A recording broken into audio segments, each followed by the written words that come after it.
자, 지난주에 살펴봤던 하이델베르그 요리문답은 유일한 중보자이신 예수 그리스도가 누구신지에 대한 내용이었습니다.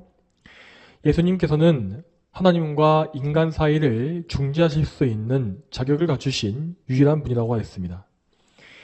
예수님은 완전한 사람으로서 우리의 모든 죄를 대신 담당하셨으며 또한 우리를 대신하여 의를 이루심으로 말미암아 아담이 깨뜨린 언약을 회복하셨습니다. 그리고 예수님은 완전한 하나님으로서 하나님의 영원한 진노와 형벌을 감당하실 수 있었으며 하나님께서 선택하신 수많은 백성들을 단번에 구원하시는 그런 능력의 일을 행하셨습니다.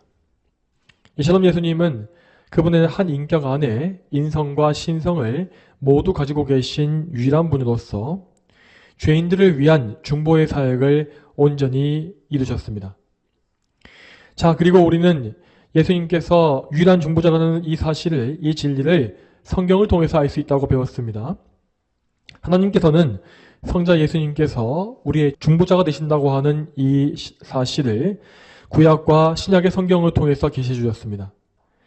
그러므로 우리는 오직 성경의 진리를 배우고 또한 성령님의 조명을 받음으로써 이 성경을 깨닫게 됨으로 말미암아 그리스도를 믿을 수 있는 것입니다. 이와 같이 하이델베르그 요리문답은 유일한 중보자이신 예수 그리스도에 대한 성경의 진리를 잘 요약해 주었습니다.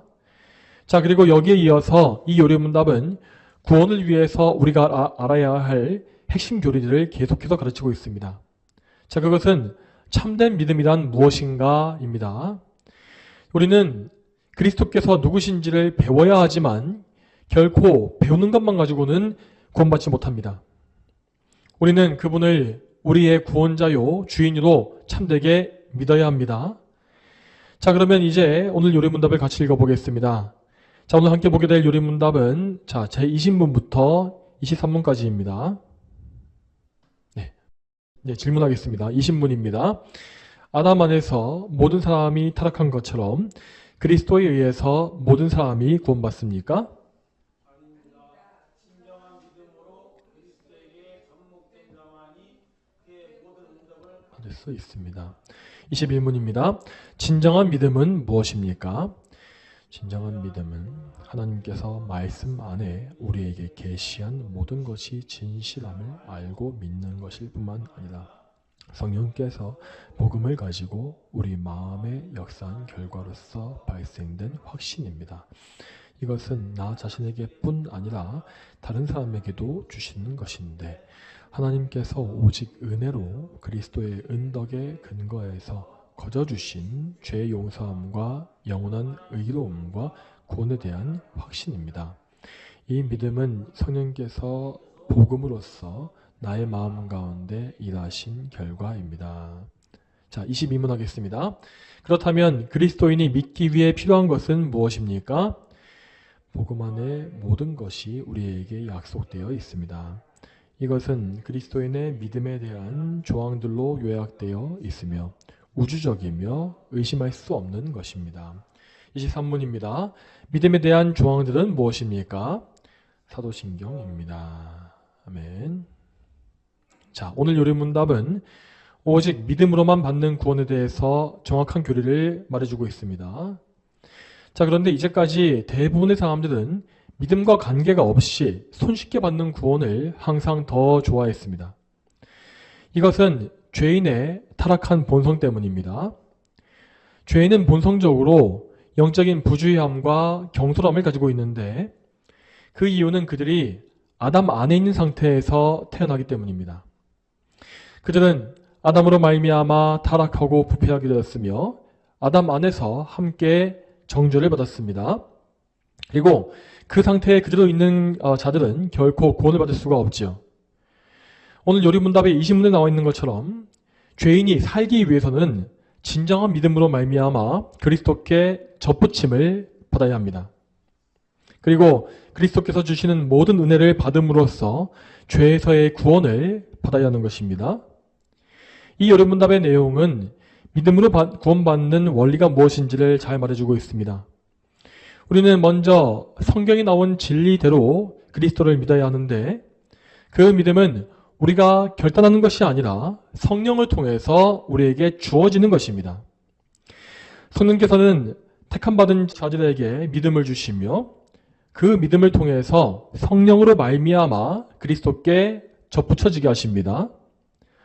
여기에서 접붙임이라는 것은 그리스도와의 연합을 의미합니다. 우리는 성령으로 말미암아 그리스도와 연합되고 그 연합의 관계 속에서 그리스도의 모든 은혜를 받을 수 있습니다. 이것이 바로 죄인을 구원하시고 살리시는 하나님의 사역인 것이죠.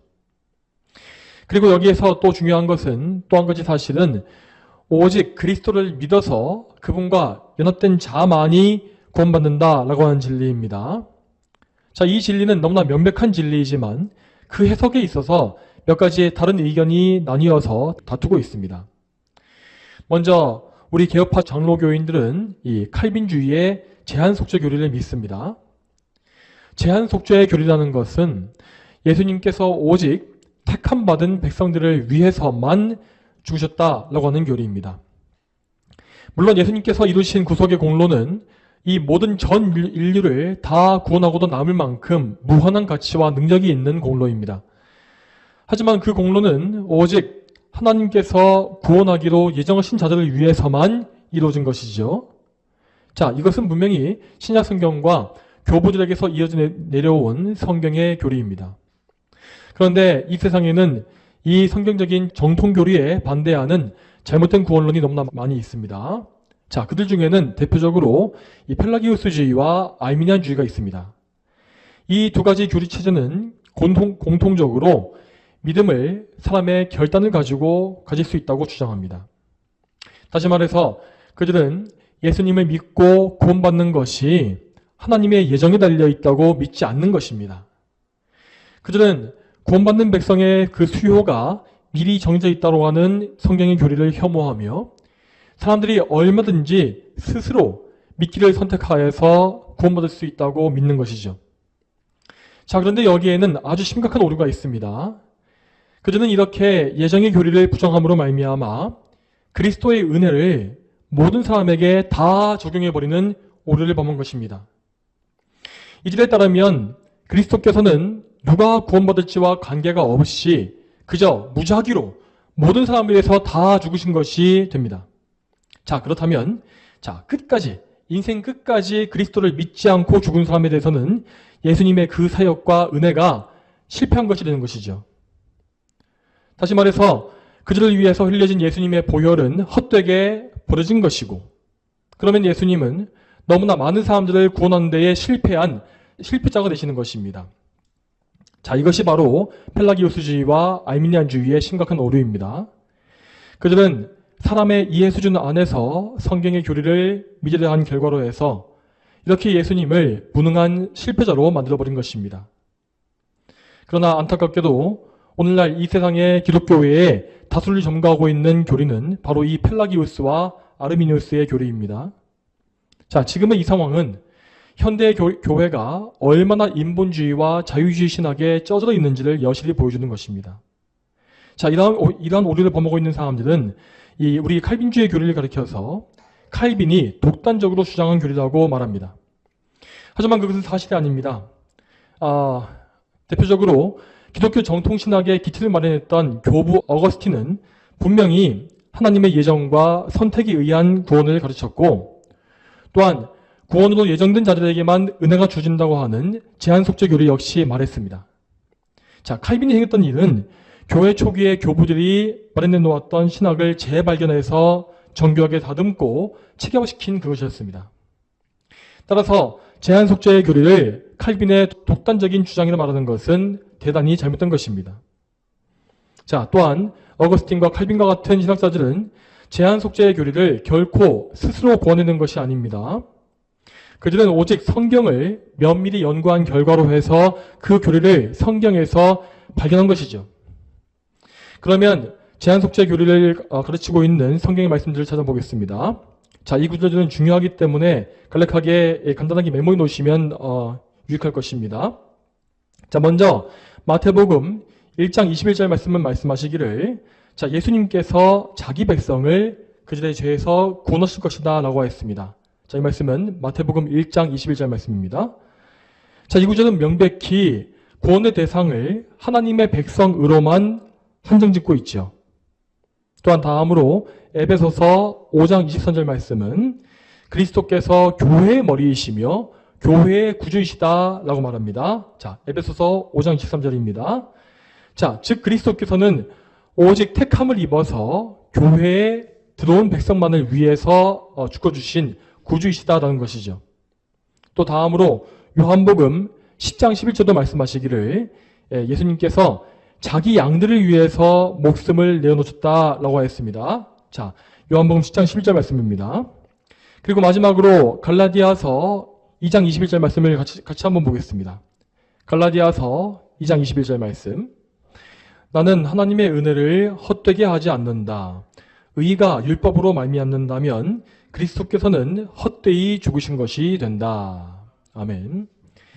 자, 이 말씀은 분명히 증거하고 있기를 하나님의 은혜와 그리스도의 죽음이 헛되게 될 수 없다라고 합니다. 이것은 제한 속죄의 교리가 진리임을 말해주는 가장 강력한 증거라고 할 수 있습니다. 그리스도께서는 오직 당신의 택하신 백성만을 위해 죽으신 것이고 그렇게 되어야만 그분의 죽음과 그분의 공로는 헛되게 벌어지는 일이 없는 것입니다. 그렇지만 앞서 말씀드린 바와 같이 펠라기우스주의와 알미니안주의는 예수님의 공로를 모든 사람에게 다 적용함으로써 그분의 공로가 헛되게 벌어질 수 있다고 간주하게 됩니다. 이것은 분명히 명백히 성경의 가르침과 반대되는 거짓 교리인 것입니다. 그렇지만 이렇게 제한 속죄를 반대하고 있는 사람들 역시 나름대로 성경의 근거를 가지고 와서 주장을 펴니다. 그들이 근거로 삼는 말씀들은 주로 이 모든 사람이라는 표현을 사용하고 있는 구절들이죠. 자, 예를 들어서 디모데전서 2장 4절 말씀에는 이런 말씀이 나오고 있습니다. 자, 하나님께서 모든 사람이 구원을 받으며 진리를 알게 되기를 원하신다라는 말씀이 거기 나옵니다. 그리고 바로 뒤에 나와 있는 디모데전서 2장 6절 말씀에는 6절 말씀에는 그분께서 모든 일을 위하여 자신을 대속물로 주셨다라는 말씀이 또 나오지요. 자, 이외에도 성경에는 이 모든 사람을 언급하고 있는 구절들이 종종 나옵니다. 알미니안 주의자들과 펠라기우스 주의자들은 이러한 구절을 근거로 해서 구원이 모든 사람을 대상으로 한 것이다 라고 말하고 있습니다. 하지만 그들의 주장은 이 앞뒤가 바뀌어 있는 것입니다. 만일 그들이 말한 대로 성경이 정말 모든 사람에 대한 구원을 말하고 있다면 앞에서 우리가 찾아봤던 많은 말씀들은 다 거짓말이 되는 것입니다.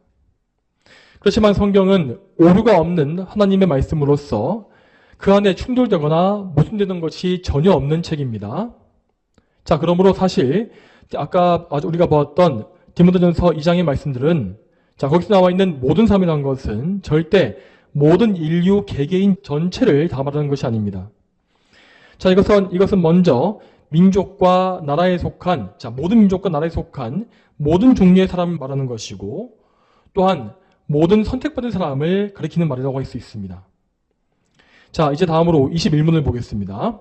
자, 21문은 구원 얻는 참된 믿음이 무엇인지를 그 핵심을 요약해서 잘 정리해준 요리문답입니다.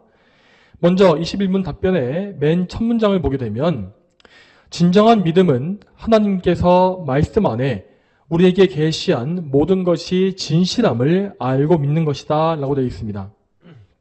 이 문장은 이 참된 믿음의 가장 기초적인 요건이 무엇인지를 말해줍니다. 자, 그 기초적인 요건은 성경의 모든 말씀을 오류가 없는 진리로 알고 믿는 것이라 했습니다. 이것은 이 성경의 진리를 지식적으로 알고 동의하는 것에서 시작하는 것입니다. 자, 그런데 만일 우리가 성경의 일부분만을 믿고 내가 믿기 어렵거나 믿기 싫은 부분은 믿지 않게 되면 어떻게 되겠습니까? 실제로 많은 사람들은 성경에서 어떤 역사적인 기록만을 믿고 초자연적인 기적에 대해서는 믿지 않는 것을 볼 수 있습니다. 그리고 최근에 많은 사람들은 성경의 6일 창조 교리를 거절하고 하나님께서 진화라고 하는 수단을 사용하셔서 세상을 만드신 것이다 라고 말하고 있죠. 분명히 이러한 생각은 하나님의 말씀을 자기 생각대로 나누고 수정하고 있는 교만하고 사악한 행동입니다. 하지만 요즘 사람들은 이런 행동을 하면서도 자기가 참된 그리스도인이라고 나는 구원받은 사람이라고 너무나 자신있게 말하는 것을 볼 수 있습니다. 자, 현대에 이런 생각을 부추기고 있는 것은 이 카일 바르트의 신정통주의 신학의 영향이 큽니다. 오늘날 신복음주의 진영에 속한 교회들에는 이 카일 바르트의 신학을 배우고 그 신학을 바탕으로 해서 사역하고 있는 사역자가 정말 많습니다. 그런데 이 카일 바르트라는 사람은 성경 전체를 오류가 없는 하나님의 말씀이라고 믿지 않았죠. 그 대신에 그는 말하기를 성경이 하나님의 말씀을 포함하고 있다라고 했습니다. 그러니까 카일 바르트는 성경을 인간이 쓴 책으로 보았고 그렇기 때문에 당연히 인간의 오류와 거짓이 포함될 수 있다고 보았던 것입니다. 하지만 이러한 생각은 우리 하나님의 계시에 대한 믿음을 심각하게 훼손합니다. 카일 바르트의 주장이 사실이라면 성경에서 진리인 부분과 거짓인 부분을 분별하는 기준은 하나님이 아니라 그것을 읽고 있는 사람에게 있는 것입니다. 그러면 결국 인간은 성경의 내용을 해석하고 분류할 수 있는 모든 주권을 다 취하는 것이며 인간의 생각과 온갖 사상과 철학에 따라서 믿을 수 있는 구절과 믿지 못할 구절을 나눌 수밖에 없는 것이죠. 물론 제가 이런 말씀을 드리게 되면 많은 사람들은 바르트가 자유주의를 막아낸 큰 인물이라고 말할 것입니다. 하지만 교회 역사를 보았을 때 바르트는 자유주의를 막아낸 것이 아니라 오히려 더 교묘하게 교회 안으로 침투시킨 장본인이었습니다. 그가 만든 파괴적인 결과는 오늘날 교회의 이런 현실을 보게 되면 정말 잘 알 수 있는 것입니다. 여러분, 사도에게서 시작해서 성경을 진리로 믿었던 우리의 신앙 선조들은 항상 성경의 모든 말씀을 다 진리라고 믿었습니다. 성경은 성령님의 영감으로 기록된 하나님의 말씀으로서 어떤 오류도 포함하지 않습니다. 이 진리는 구원 얻는 믿음 중에서도 가장 기초적인 요소에 해당합니다. 만일 이 진리가 부정되어지면 성경은 진리와 거짓을 분별할 수 없는 모르성 같은 책이 되어버릴 것이고 우리는 하나님을 거짓말쟁이로 만드는 것이 됩니다. 이러한 거짓 믿음에는 절대로 구원이 있을 수가 없는 것입니다. 그렇지만 믿음이라는 것은 단지 성경을 오류 없는 진리라고 동의하는 것만이 아닙니다. 실제로 지금 현대 교회 안에는 성경이 오류 없는 진리라고 믿는 사람들이 말하는 신자들이 아직도 많이 있습니다. 하지만 정작 그들 중에서 정말로 성도답게 거룩한 삶을 사는 사람들은 극소수에 불과하지요. 왜 그렇겠습니까? 그 많은 사람들은 단지 진리에 대해서 지식적으로 동의만 할 뿐이지 그 진리를 정말로 믿고 삶에 적용하지 않기 때문입니다. 여러분, 진짜 믿음이라는 것은 지식과 더불어서 그 지식에 걸맞는 삶의 변화와 순종을 요구합니다. 누가복음 14장 26절과 27절 말씀에 이렇게 되어 있습니다. 누구든지 내게 오는 자는 자기 아버지나 어머니나 아내나 자녀들이나 형제들이나 자매들이나 자기 목숨까지도 미워하지 않으면 내 제자가 될 수 없다. 또 누구든지 자기 십자가를 지고 나를 따르지 않으면 내 제자가 될 수 없다. 자, 여러분, 이 말씀은 결코 이 상징적인 표현을 말하는 것이 아닙니다. 예수님은 실제로 우리에게, 정말 실제로 우리에게 우리의 가족을 포함한 모든 소중한 것과 우리의 목숨보다도 더 예수님을 사랑해야 한다고 명령하신 것입니다. 만일 우리의 삶에서 우리의 소중한 모든 것이 우리의 믿음과 부딪힌다면 우리는 단호하게 믿음의 길을 택해야 합니다. 그렇게 하는 것이 자기 십자가를 지고 예수님을 따르는 제자의 길인 것이죠. 하지만 우리가 이 진리를 부정하고 그래도 내가 이것만큼은 포기하지 못하겠다. 왜 나에게 이렇게 극단적인 신앙을 강요하는가? 라고 말한다면 우리는 성경의 말씀을 믿지 않는 것입니다. 이런 말씀이 대단히 냉혹하게 들리겠지만 이것은 분명히 하나님의 명령입니다. 그렇기 때문에 예수님은 우리의 믿음을 가리켜서 먼저 우리가 믿기 이전에 손익계산을 해봐야 한다고 말씀하신 것입니다. 마치 망대를 세우기 전에 그 비용을 먼저 계산해보고 나서 건설해야 하는 것처럼 예수님을 믿는 사람은 자신이 정말로 예수님을 가장 귀히 여기는지 예수님을 위해서 모든 것을 다 버릴 수 있을 만큼 그분을 사랑하고 있는지를 생각해 봐야 합니다. 자, 그리고 예수님은 또다시 이어서 이렇게 말씀하셨습니다. 누가복음 14장 33절 말씀을 제가 읽겠습니다. 누가복음 14장 33절 말씀에 이와 같이 너희 가운데 누구든지 자기의 모든 소유를 버리지 않는 자는 내 제자가 될 수 없다. 자, 여러분, 이것이 바로 참된 믿음입니다. 참된 믿음을 가진 사람은 정말로 예수님께서 가장 귀한 분이시라는 사실을 전인격적으로 믿습니다. 그래서 실제로 그는 예수님으로 인하여서 자기의 귀중한 것들을 포기해가는 삶을 살게 되어 있는 것이죠. 참된 믿음이 바로 이런 것이기 때문에 이것은 결코 이 사람의 결심이나 신념으로 가질 수가 없는 것입니다. 자, 오늘 요리문답 21문은 계속 말하기를 우리의 믿음이 성령께서 복음을 가지고 우리 마음에 역사한 결과로서 발생된 것이라고 했습니다. 다시 말해서 우리의 믿음은 전적으로 성령님의 주권적인 사역에 의해서 주어진다는 것입니다. 죄로 타락한 인간은 본성적으로 자기 자신을 가장 사랑합니다. 거듭나지 못한 자연인은 절대로 예수님을 위해서 모든 것을 버릴 수가 없습니다.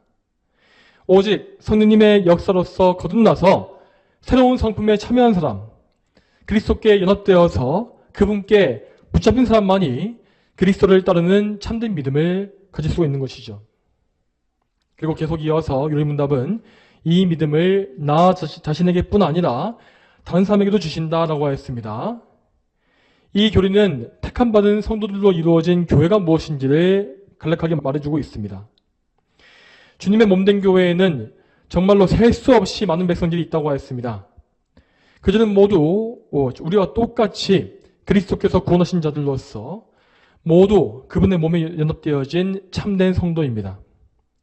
자, 이제 21문의 마지막 두 문장을 보겠습니다. 자, 아래에서 세 번째 줄에 하나님께서 오직 은혜로부터 이 부분을 같이 읽겠습니다. 하나님께서 오직 은혜로 그리스도의 은덕에 근거해서 거저주신 죄 용서함과 영원한 의로움과 구원에 대한 확신입니다. 이 믿음은 성령께서 복음으로써 나의 마음 가운데 일하신 결과입니다. 아멘. 이 교리는 우리가 가진 믿음이 무엇인지 그리고 그 믿음이 어떻게 주어진 것인지를 더 구체적으로 말해주고 있습니다. 우리는 믿음으로 말미암아 구원받게 되는데 이 구원은 성부, 성자, 성령, 삼위일체 하나님의 사역이 모두 다 포함된 것입니다. 먼저 여기에서 우리에게 참된 믿음을 수여하시는 분은 성부 하나님이십니다. 성부께서는 구원하실 자들을 예정하신 분이시고 그들에게 그리스도를 믿는 믿음을 주시는 분이십니다. 그 믿음은 결코 사람의 공로에 의해서 상으로 주시는 것이 아닙니다. 구원에 있어서 죄인은 할 수 있는 것이 아무것도 없습니다. 그에게 믿음을 주시는 분은 오직 하나님이시고 그 믿음을 받아들이게 하시는 분도 하나님이십니다. 죄인에게는 믿음을 선물 받을 자격이 전혀 없지만 하나님은 오직 거저주시는 은혜로서 아무 대가 없이 그 놀라운 선물을 주시는 것이죠. 자, 이와 같이 믿음이라는 것은 우리 인간의 입장에서 정말로 거저받는 것입니다. 자, 하지만 이 믿음에는 분명히 근거가 있고 하나님의 입장에서는 정말로 비싼 값을 치르심으로써 이 근거를 마련하신 것입니다.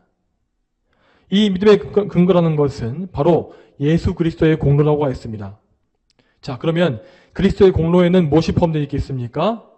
거기에는 죄 사함과 영원한 의가 포함되어 있습니다. 예수님은 택함받은 백성을 구원하시기 위해서 그들의 죄를 대신 속죄하시고 그들을 위한 의를 이루어 주셨습니다. 이렇게 죄인들의 구원을 위한 근거를 마련하신 이것은 오직 성자 예수 그리스도께서 담당하신 사역이었지요. 그분은 참으로 택자들에게 필요한 모든 구속의 공로를 대신 마련하신 것입니다. 그 무한한 공로는 그분을 믿는 자들에게 값없이 주어지는 것인데 그들은 그 믿음으로 말미암아서 모든 죄를 깨끗이 용서받고 하나님 앞에 의롭다고 인정받는 구원의 은혜를 받게 되는 것입니다. 또한 사람이 이 참된 믿음을 가질 수 있는 것은 모두 그의 안에 역사하시는 성령님의 일입니다. 말하자면 믿음은 성부께로부터 말미암고 성령님을 통해서 실제로 우리에게 주어지는 것이죠. 성령님은 우리가 그리스도를 믿고 구원받게 되는 모든 과정을 인도하십니다. 성령님은 죄인의 마음을 준비시키시고 그가 그리스도를 믿을 수 있도록 믿을 수 있는 바탕을 마련하시며 또한 그를 거듭나게 하심으로 말미암아 그에게 믿음을 심어주십니다. 또한 성령님은 신자를 예수님과 연합시키심으로써 그리스도와 동행하는 거룩한 삶으로 이끌어 가시는 것입니다. 이러한 성령의 사역은 신자들을 구원의 확신으로 이끌어갑니다. 신자들은 세월이 갈수록 신앙의 지식과 경험이 늘어가며 그 가운데 자기가 그리스도와 연합되었음을 확인하게 됩니다. 이렇게 구원의 증거를 확인한 사람은 결코 자기의 구원을 의심하지 않습니다. 그는 이제 자기의 구원이 오직 그리스도께 있음을 굳게 확신하는 가운데 뒤를 돌아보지 않고 오직 하나님의 영광을 추구하는 것이죠. 이처럼 성령께서는 그리스도의 공로를 성도들에게 적용하셔서 그들을 구원하시고 성장하게 하시는 귀한 사역을 감당하십니다. 자, 그럼 이제 다음으로 22문과 23문을 보겠습니다. 22문과 23문은 사도신경이 무엇인지를 가르쳐주고 있는 개요입니다.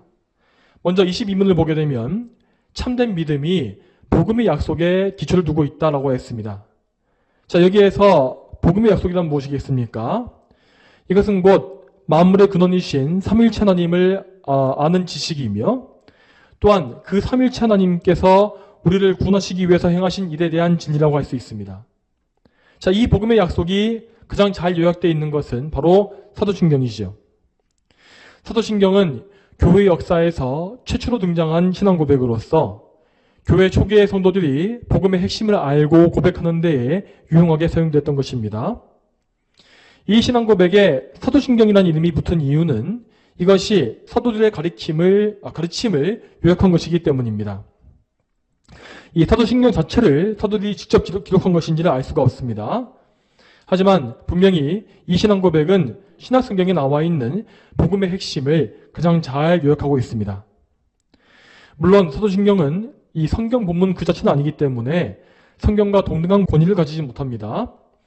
하지만 이 신앙 고백은 성경에 의해서 철저히 검증되었고 또한 교회 역사 속에서 충분히 확인되어진 참된 진리가 맞습니다.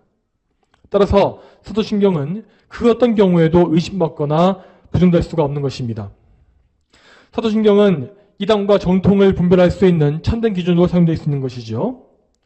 누구든지 사도신경의 조항에서 이탈하거나 그것을 반대한다면 그들은 정통신앙에서 벗어난 것입니다. 그러므로 우리 개혁파 장로교인들은 이 정통신앙을 견지하기 위해서 반드시 사도신경을 잘 배우고 그 내용을 모두 믿어야 합니다. 모든 교리와 신앙 고백의 기초는 바로 이 사도신경에 있는 것입니다. 자, 이 사도신경의 구체적인 내용에 대해서는 다음 주부터 이어지는 요리문답에서 자세히 다루게 될 것입니다. 자, 성도 여러분, 오늘 우리는 그리스도를 믿는 참된 믿음이 무엇인지를 배웠습니다. 자, 제20문의 내용에서 알 수 있는 바와 같이 이 진정한 믿음은 신자를 그리스도께 접목되게 만듭니다. 사람은 유일한 구원의 근거가 되시는 예수 그리스도께 접붙여져야만 그분께로부터 구원의 공로를 선물 받을 수 있는 것입니다. 그래서 우리는 오늘 이 요리문답에서 믿음이 무엇인지를 자세하게 배운 것입니다. 자, 그러면 믿음으로 말미암아서 그리스도께 접붙여지는 것은 정확히 무엇이겠습니까? 우리가 이미 여러 번 배운 바와 같이 이것은 그리스도와의 연합이라고 했습니다. 오늘 오전 예배 시간에 우리는 그리스도의 연합으로 말미암아 그분의 고난과 부활에 참여한다는 교리를 배웠죠. 자, 그러면 여기에서 더 나아가서 이 시간에는 그리스도의 연합이 가져오는 순종이 무엇인지를 살펴보겠습니다. 그리스도께서는 우리를 구원하시기 위해서 하나님의 모든 명령에 완벽하게 순종하셨습니다. 참으로 그분은 죽기까지 순종하심으로 말미암아 우리를 위한 죄사함과 의를 모두 이루신 분이시죠. 그런데 우리는 그리스도의 순종을 더 깊이, 더 자세히 이해하기 위해서 그분의 순종을 두 가지 종류로 나눠볼 수 있겠습니다. 이것은 개혁주의 조직신학의 분류로서 적극적인 순종과 수동적인 순종 두 가지를 말합니다. 먼저 적극적인 순종이라는 것은 다른 말로 능동적인 순종이라고도 부릅니다. 이것은 곧 예수님께서 하나님의 모든 계명을 기꺼이 지키신 순종을 가리킵니다. 요한복음 4장 34절 말씀에서 예수님은 말씀하시기를 나의 양식은 나를 보내신 분의 뜻을 행하고 그분의 일을 완성하는 것이다 라고 했습니다. 예수님은 이처럼 하나님의 계명에 순종하는 것을 자기의 음식보다 더 귀하게 여기셨을 만큼 즐거움과 열심을 가지고 순종의 삶을 사신 것입니다. 자, 이렇게 그분이 적극적으로 순종을 이루신 이것은 모두 우리를 대신한 의를 이루시기 위함이었습니다. 예수님은 아담이 깨뜨려버린 행위언약의 조건을 만족시키기 위해서 하나님의 모든 계명을 준행하신 것이죠. 참으로 예수님은 하나님의 영광을 위해서 그리고 우리의 구원을 위해서 정말로 하나님의 계명을 사랑하고 전적으로 순종하는 그런 순종의 삶을 사신 것입니다. 자, 그러면 다음으로 수동적인 순종이란 무엇이겠습니까? 이것은 예수님께서 직접 행하신 행동과 관계가 없이 하나님께로부터 받으신 고난을 순종하신 것을 가리킵니다. 하지만 우리는 이 수동적이다라는 표현을 잘 이해해야 합니다. 예수님은 그저 억지로, 강제로 고난받으신 것이 아닙니다. 물론 예수님은 연약한 인성으로 인하여서 고난을 피하고 싶은 본능을 가지셨지만 그럼에도 불구하고 하나님의 뜻을 이루기 위하여서 기꺼이 고난에 들어가셨습니다.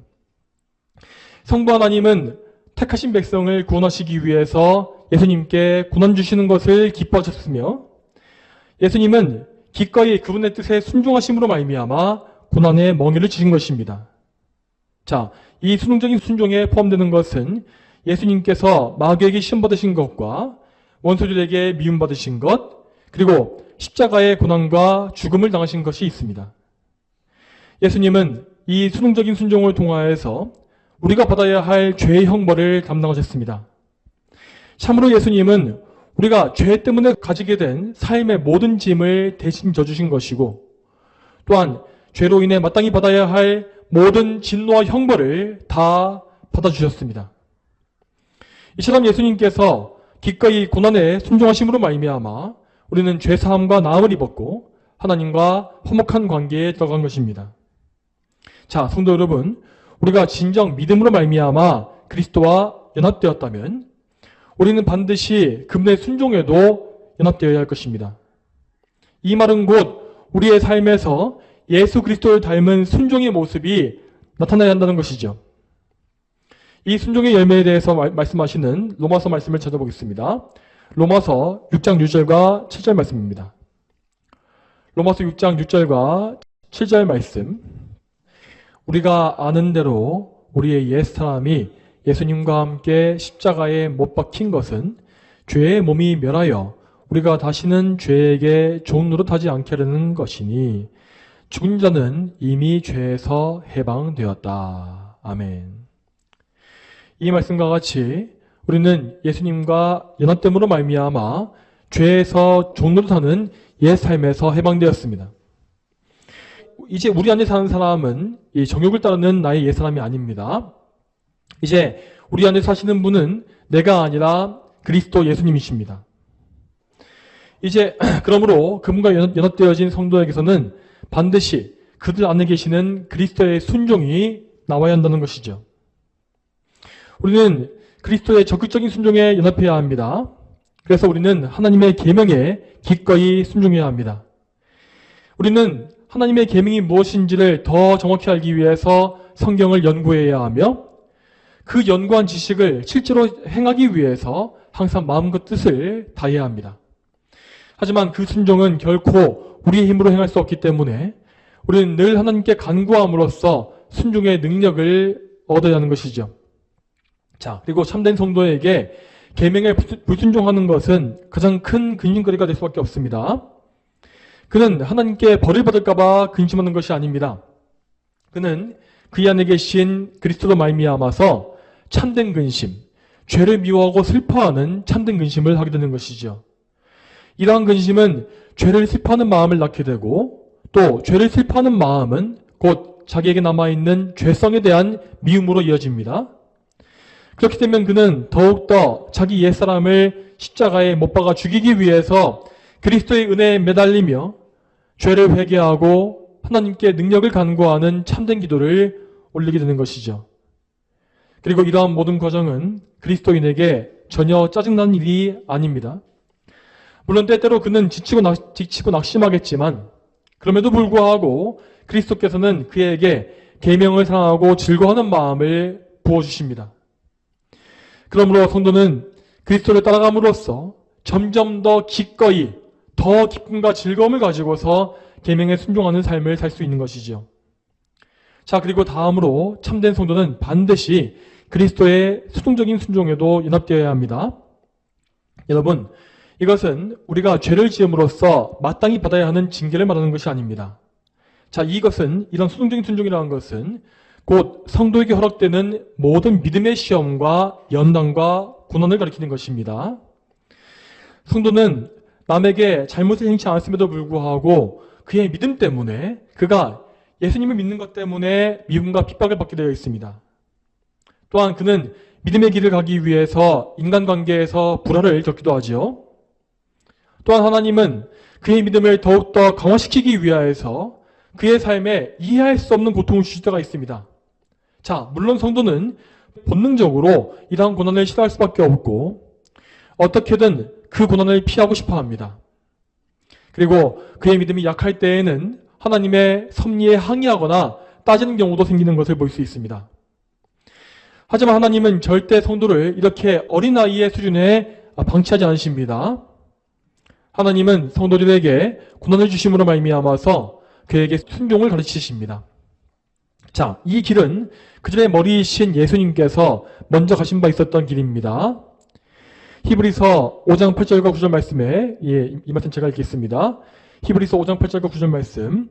그분은 아들이시나 고난으로 순종을 배워서 온전하게 되셨고 자기에게 순종하는 모든 이에게 영원한 구원의 근원이 되셨으며 라고 하셨습니다. 여러분, 우리 예수님은 결코 순종을 배우실 필요가 없는 분입니다. 그럼에도 그분은 마치 우리들과 같이 고난을 통해서 순종을 배웠다라고 되어 있죠. 이 말씀은 곧 예수님께서 우리 죄인들을 대표하시는 머리로서 우리와 똑같이 되셨음을 또 보여주는 것입니다. 참으로 예수님은 죄가 없다는 사실 외에는 우리와 모든 면에서 똑같아지셨습니다.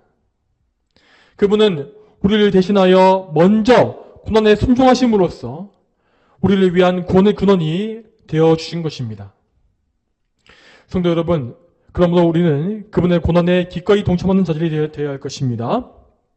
우리의 고난이라는 것은 결코 우리 홀로 당하는 것이 아닙니다.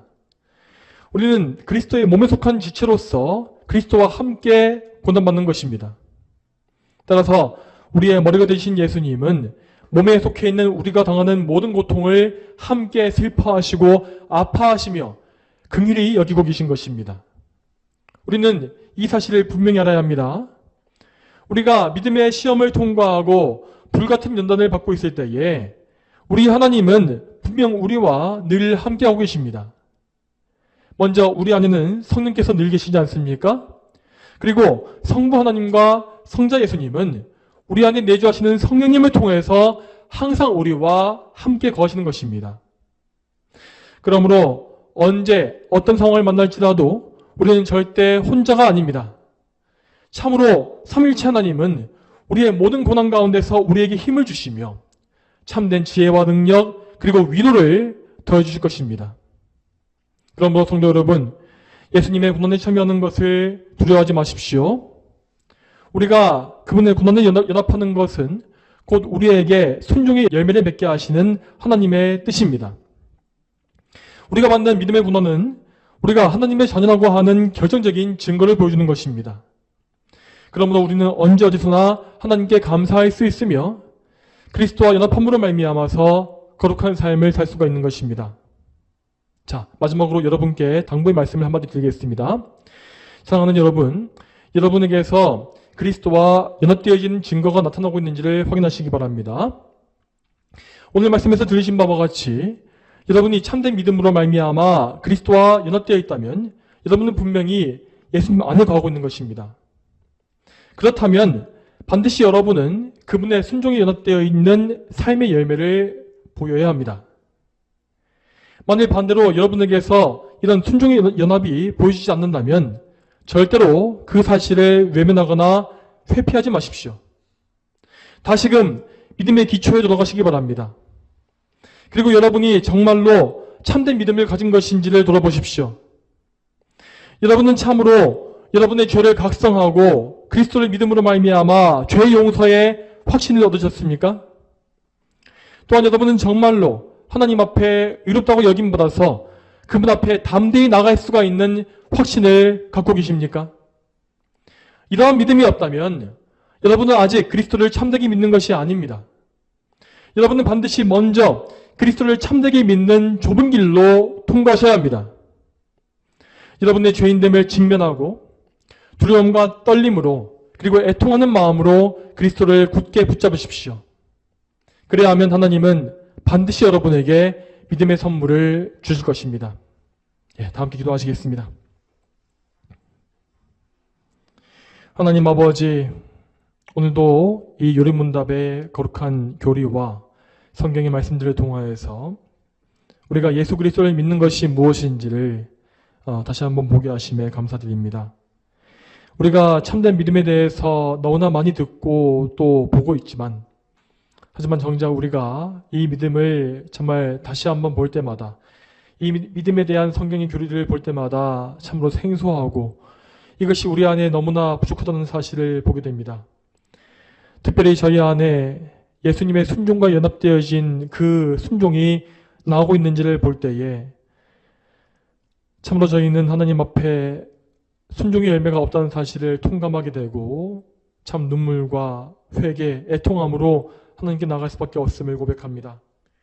주여 저희 모두를 불쌍히 여기시고 우리가 참으로 우리의 영적인 상태가 무엇이 어떠한지를 정확하게 진단하고 알 수 있는 지혜를 주시길 소망합니다. 그래서 우리가 우리의 영적인 상태에 걸맞게 정말 하나님께 의지하게 하시고 그것에 대해서 하나님께 부르짖고 도움을 청하며 또 하나님의 은혜를 받는 그러한 귀한 성도의 삶과 또 구원의 과정을 걸어갈 수 있도록 도와주시옵소서. 감사드리며 예수님의 이름으로 기도 올립니다.